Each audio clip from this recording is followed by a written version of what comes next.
Assalamu alaikum wa rahmatullahi wa barakatuh. This is me, Aiza Umar. I hope you all are well, inshallah. Surah Al-Baqarah, ayat number 47.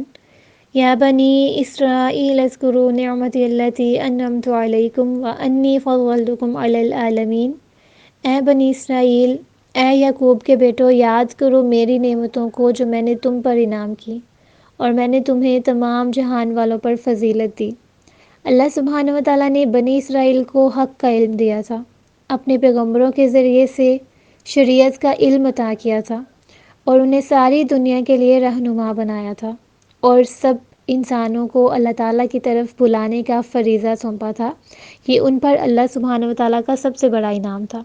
یہاں پر دوسری مرتبہ بنی اسرائیل پر انعامات کو بیان کیا جا رہا ہے، بنی اسرائیل کو سمجھایا جا رہا ہے تاکہ وہ قرآن مجید اور محمد صلی اللہ علیہ وسلم پر ایمان لے کے آئیں، نہ کہ سب سے پہلے انکار کرنے والے بنے اور مزید لوگوں کی گمراہی کا باعث بنے۔ خود بھی نبی کریم صلی اللہ علیہ وسلم کو تسلیم کریں، ان پر ایمان لے کے آئیں، اللہ سبحانہ و تعالیٰ کی رضا میں، اس کی مرضی میں جھک جائیں اور لوگوں کو بھی اپنے ساتھ جھکائیں۔ العالمین، سارے جہان سے مراد یہاں پر ان کا زمانہ ہے۔ یہ فضیلت اس اعتبار سے تھی کہ ان پر کتابیں نازل ہوئیں، ان میں سب سے زیادہ رسول آئے، اور سیدنا موسیٰ علیہ السلام کے زمانے میں جو لوگ تھے یہ انہی کے باپ دادا تھے، انہی کے آباء و اجداد تھے۔ اللہ تعالیٰ نے بنی اسرائیل کو یہ فضیلت تب عطا کی تھی جب وہ صحیح معنوں میں حق پر قائم تھے، جب انہوں نے اللہ تعالیٰ کے پیغام کو لوگوں تک پہنچایا تھا۔ اللہ تعالیٰ نے یہود کو دوسری قوموں کو خبردار کرنے کا فریضہ سونپا تھا، جس طرح سے نبی کریم صلی اللہ علیہ وسلم تمام لوگوں کو خبردار کرنے کے لیے آئے تھے، یعنی کہ آگاہ کرنے کے لیے آئے تھے، اور اس کے بعد نبی کریم صلی اللہ علیہ وسلم نے یہ فریضہ کس کو سونپا؟ اپنی امت کو۔ اسی طرح بنی اسرائیل کو بھی اللہ تعالیٰ نے خبردار کرنے کا فریضہ سونپا تھا تاکہ دوسروں تک، لوگوں تک، تمام جہان تک آپ نے اللہ تعالیٰ کا پیغام دوسروں کو پہنچانا ہے، وہاں تک لے کے جانا ہے جہاں تک آپ کی رسائی ممکن ہے۔ اور یہی وجہ تھی کہ وہ لوگ حق پر قائم تھے، سچے تھے، دیندار تھے، اور ان کو پھر جہان میں غلبہ بھی ملا، یعنی کہ دشمن ان سے ڈرتے تھے، انہوں نے اپنے دشمنوں پر غلبہ پایا، اور اللہ سبحانہ و تعالیٰ نے ان کی ہر طرح سے مدد کی، غیر معمولی حالات میں غیر معمولی مدد کی۔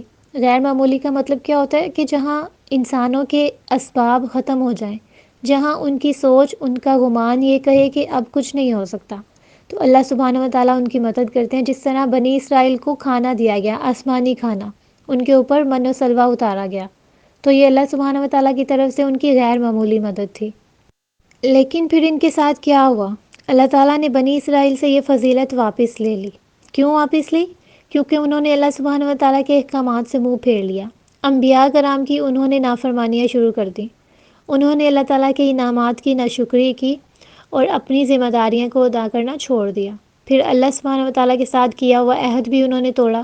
عہد کیا تھا؟ کہ نبی کریم صلی اللہ علیہ وسلم کو تسلیم کریں گے، ایمان لے کے آئیں گے اور لوگوں کو بھی اس کے بارے میں آگاہ کریں گے، لیکن انہوں نے حق کو چھپایا اور حسد اور بغض کی وجہ سے نبی کریم صلی اللہ علیہ وسلم پر ایمان بھی نہیں لے کے آئے، تو اللہ تعالیٰ نے پھر ان سے فضیلت واپس لے لی۔ بنی اسرائیل نہ تو خود حق پر قائم رہے اور نہ ہی انہوں نے دوسرے انسانوں کو اللہ تعالیٰ کا صحیح پیغام پہنچایا، دوسروں کو نیکی کرنے کا حکم دیتے اور اپنے آپ کو بھول جاتے۔ ان کے جو علماء تھے نا، وہ اپنے لوگوں کو تو اچھا کرنے کا حکم دیتے تھے، نیکیاں کرنے کا حکم دیتے تھے، لیکن خود انہی برائیوں میں ملوث تھے۔ اور کچھ ایسے بھی تھے جو کہ خود تو برے اعمال نہیں کرتے تھے، لیکن لوگوں کو بھی صحیح اعمال کی طرف رہنمائی نہیں کرتے تھے، یعنی کہ جو کوئی کر رہا ہے، جو کچھ کر رہا ہے کرتا رہے، ان کو کوئی فکر نہیں تھی۔ وَأَنِّي فَضَّلْتُكُمْ عَلَى الْعَالَمِينَ، اور یقیناً میں نے تمام جہان والوں پر تمہیں فضیلت دی، یعنی بنی اسرائیل کو اللہ سبحانہ و تعالیٰ نے اپنا خاص کرم کر کے لوگوں کے لیے چنا تھا، ان کو فضیلت عطا کی تھی، ان میں بے شمار رسول بھیجے تھے، کتابیں بھیجی تھی تاکہ ان کے ذریعے دوسری قوموں کو خبردار کریں، سب کو کائنات میں سب سے بڑی سچائی کے بارے میں علم دیں، اور سب سے بڑی کائنات کی سچائی کیا ہے؟ اللہ سبحانہ و تعالیٰ کے متعلق بتایا جائے، اللہ تعالیٰ کے پیغام کو پہنچایا جائے۔ اور اس کے بعد پھر جب ان سے فضیلت لے لی تو اللہ تعالیٰ نے کن کو فضیلت دی؟ امت مسلمہ کو۔ کنتم خیر امت اخرجت للناس، تم بہترین امت ہو جسے لوگوں کے لیے نکالا گیا ہے۔ کیا آپ خود کو اس قابل سمجھتی ہیں کہ آپ لوگوں کے لیے رہنمائی کر سکیں، ان کو گائیڈ کر سکیں؟ ہم امت مسلمہ تھے، وہ امت جسے نبی کریم صلی اللہ علیہ وسلم نے اپنا پیغام دوسروں تک پہنچانے کے لیے ہائر کیا تھا، ہمیں ذمہ داری سونپی تھی، لیکن ہم نے آہستہ آہستہ اپنی ذمہ داریاں بھلا دیں۔ ہمیں بہترین امت کہا گیا، لیکن آج ہم خود کو بھی بہترین نہیں کہہ سکتے۔ ہمیں ہمارے اسلاف، ہمارے صحابہ، ان کی سیرتوں کے بارے میں علم تک نہیں ہے۔ ہمارے کورسز میں اس طرح کی بکس تک شامل نہیں ہیں جن میں ہمارے اسلاف، ہمارے بڑوں کے بارے میں بتایا گیا ہو اور ہمیں یہ کہا گیا ہو کہ ہم نے ان کی پیروی کرنی ہے، ان جیسا بننے کی کوشش کرنا ہے، یا ہمیں کسی طرح کی ٹریننگ تک نہیں دی جاتی۔ ہم ایک اسلامی ملک میں رہتے ہیں، لیکن ہمیں کھلم کھلا پردہ کر کے کوئی جاب کرنے کی اجازت تک نہیں دی جاتی۔ کیا اس طرح سے ہم لوگوں تک اللہ تعالیٰ کا پیغام پہنچائیں گے جبکہ ہم اللہ تعالیٰ کے احکامات کو خود پر بھی اپلائی نہیں کر سکتے؟ مسلمانوں کی اگر تاریخ پڑھیں تو کیا پتہ چلتا ہے کہ مسلمان عیسائیوں پر، یہودیوں پر غالب تھے۔ وہ لوگ ہمارے ایمان سے خوف کھایا کرتے تھے، لیکن جب ہم نے ایمان کو چھوڑ دیا تو آج ہم خود ان سے خوف زدہ ہیں۔ وہ ہم پر حاکم ہیں، وہ جیسے چاہتے ہیں ہمارا استعمال کرتے ہیں، جو چاہتے ہیں ہم سے منوا سکتے ہیں۔ کیونکہ ہم میں ایمان نہیں ہے، ہم میں یہ جرأت نہیں ہے کہ ہم ان کے آگے ڈٹ کے کھڑے ہو سکیں، ان کی آنکھوں میں آنکھیں ڈال سکیں۔ کیونکہ ہم ان سے لے کے کھاتے ہیں، وہ ہم پہ پیسے لگاتے ہیں۔ اور کیوں پیسہ ہم پہ لگاتے ہیں؟ وہ تاکہ ہمیں اپنا غلام بنا کے رکھیں۔ جب سے مسلمان لالچی ہوئے ہیں، جب سے انہوں نے اپنے پیغام کو، اپنے دین کو صحیح طریقے سے استعمال کرنا، صحیح طریقے سے اس پر چلنا چھوڑا ہے، تو آج دوسری اقوام ہم پہ غالب آ چکی ہیں اور ہم مغلوب ہو چکے ہیں، ہم ان کے غلام ہیں، ہماری کوئی اپنی سوچ نہیں ہے۔ یہ محض اسی وجہ سے ذلت ہم پر مسلط کی گئی ہے، کیونکہ ہم نے بھی اللہ تعالیٰ کے پیغام کو پہنچانا چھوڑ دیا، بالکل اسی طرح سے جس طرح بنی اسرائیل نے چھوڑا تھا، تو پھر اللہ تعالیٰ نے ان کو فضیلت سے خالی کر دیا، اور اس کے بعد کس کو فضیلت دی؟ امت مسلمہ کو۔ آج امت مسلمہ نے اپنا پیغام چھوڑ دیا تو پھر ان کے اوپر وہی مسلط ہیں جو کہ اللہ سبحانہ وتعالیٰ کے نافرمان ہیں اور اللہ تعالیٰ کے غضب کا شکار ہیں۔